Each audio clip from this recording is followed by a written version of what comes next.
যুবক ভাই আপনাকে বলছি, আচ্ছা আপনার বাপ যে আপনার ফুফুর জমি ফিরিয়ে দিল না, তা আপনি কি করছিলেন বলেন? আপনি কি করছিলেন আপনি জানেন না?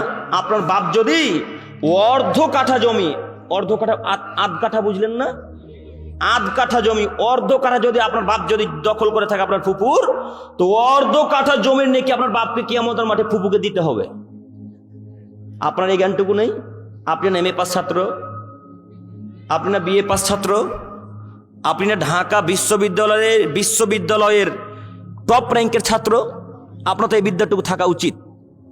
আপনার বাপ এখন পর্যন্ত আপনার ফুপুকে জমি ফিরিয়ে দেয়নি। আচ্ছা একটু দেখাই, আপনারা কি মনে করেন যে আপনার দাদুর ছেলে মেয়ে চারটা, দুইটা ছেলে দুইটা মেয়ে, টোটাল চারটা ছেলে মেয়ে আপনার দাদুর, তো আপনার বাপের বাপ একটু বেশি আর আপনার ফুপুর বাপ একটু কম না? দুইজনেরই একই একই বাপ?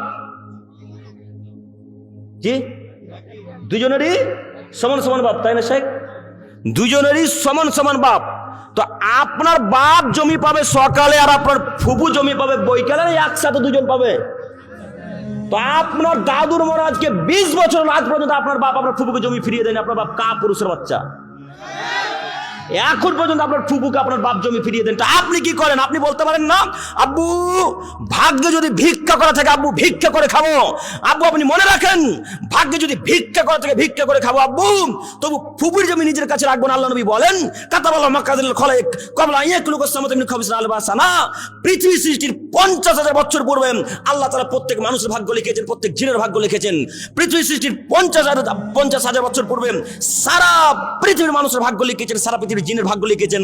আবার যেদিন আমি আপনি আপনার মায়ের পেটে 43 মানে 4 মাসের যেদিন ছিলাম, সেদিন আবার আল্লাহ তাআলা ফেরেশতা দিয়ে আপনারা আমার ভাগ্য লিখেছেন।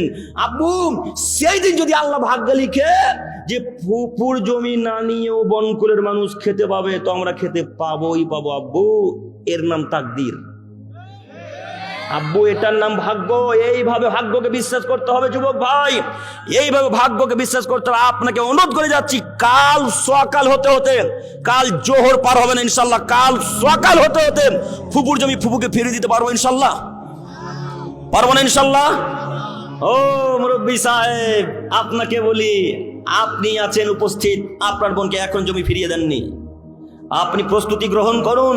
আল্লাহ নবী বলেন, আল্লাহ নবী সাল্লাল্লাহু আলাইহি ওয়াসাল্লাম বললেন মানা খাজা সিবরান মিনাল আরজি জুলমান ফাইন্নাহু ইউতাওয়াকু ইয়াউমাল কিয়ামাতি মিন সাবি আরাদিন। হে পৃথিবীর আদমের ছেলে মেয়ে, তোমরা মনে রেখো, কেউ যদি জোরপূর্বক অর্ধ হাত জমি, কেউ যদি জোরপূর্বক 1 বিঘত জমি জায়গা জোরপূর্বক দখল করে নেয়, তো আল্লাহ সুবহানাহু ওয়া তাআলা কিয়ামতের মাঠে 7 তবক জমি তার কাঁধের উপরে চাপিয়ে দিবেন। আল্লাহু আকবার।